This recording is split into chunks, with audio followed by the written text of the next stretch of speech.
Jadi, risalah Islam ini adalah pesan-pesan Allah Subhanahu wa Ta'ala yang terangkum dalam ajaran agama Islam sebagai panduan jalan hidup bagi umat manusia.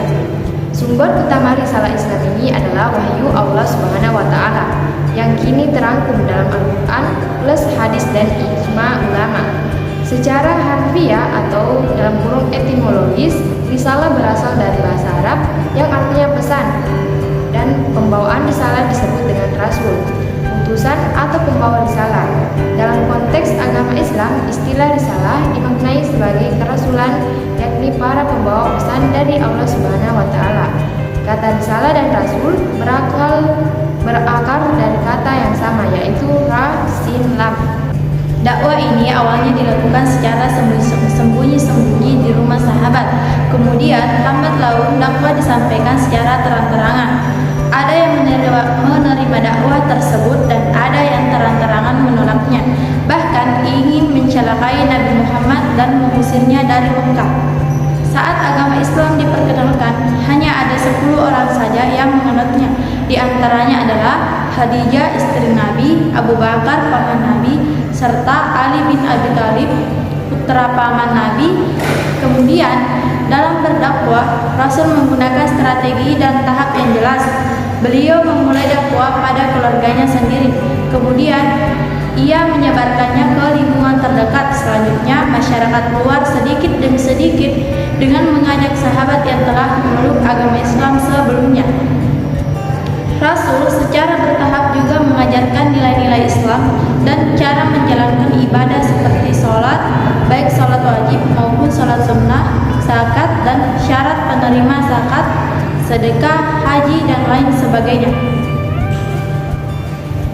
B. Metode-metode yang digunakan para dai dalam menyiarkan dakwah.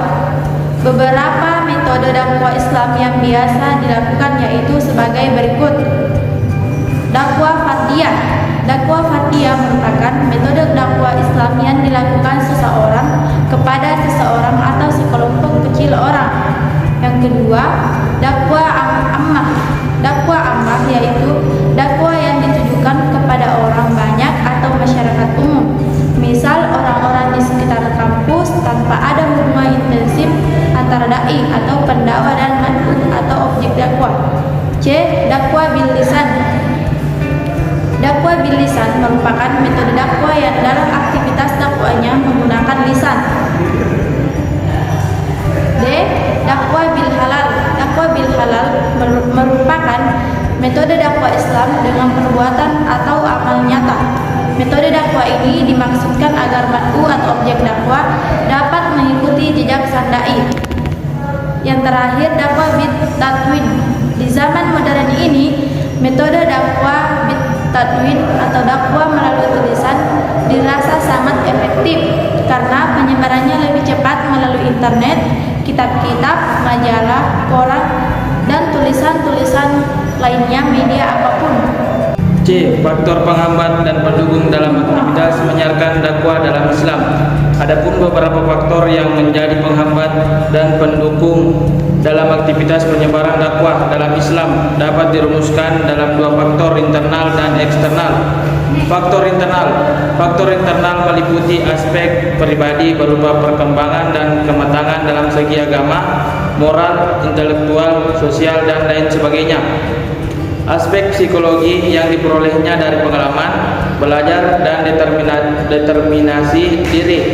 Faktor internal yang mendukung pengajaran Islam terhadap non-muslim adalah tujuan utama membentuk wawasan rahmatan lil alamin terhadap masyarakat agar tercapai perdamaian dalam berbagai bidang. Faktor eksternal. Dalam menganalisis faktor eksternal sebagai faktor yang turut mendukung pengajaran agama Islam terhadap peserta didik non-muslim. Faktor eksternal yang dinilai paling mendukung dalam pengajaran yang dilakukan adalah dukungan masyarakat. Kontribusi yang diberikan dan pengajian pendidikan multikultural terlihat jelas dalam praktiknya.